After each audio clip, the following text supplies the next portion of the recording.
Moin! Lust auf einen Big Snack? Nach dem Intro zeigen wir euch eine cremige Gnocchi-Pfanne. Hinterlasst auch gerne ein Like und einen Kommentar.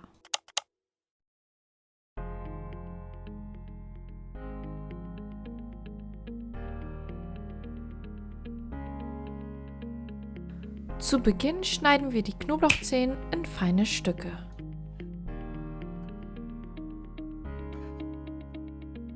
Danach nehmen wir uns eine Paprika und schneiden sie klein.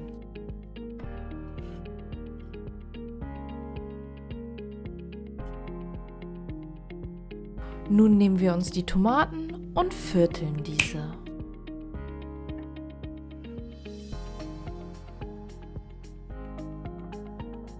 Schließlich erhitzen wir ausreichend Öl in einer Pfanne.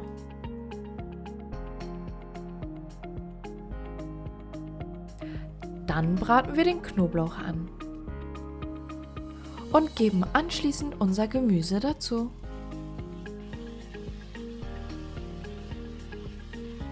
Danach geben wir den gehäuften Esslöffel Tomatenmark dazu und verrühren das Ganze.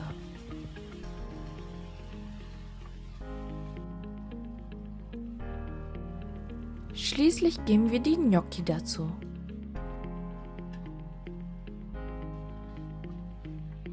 Nachdem wir das angebraten haben, löschen wir es mit Sahne ab.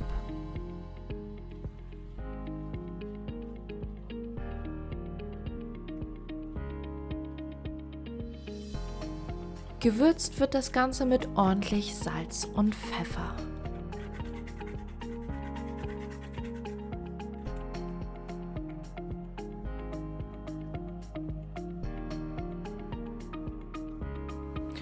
Und etwas Knoblauchpulver darf natürlich auch nicht fehlen, sowie italienische Kräuter. Alles gut miteinander verrühren und die Gnocchi gar kochen. Und dann haben wir unser Snack Time.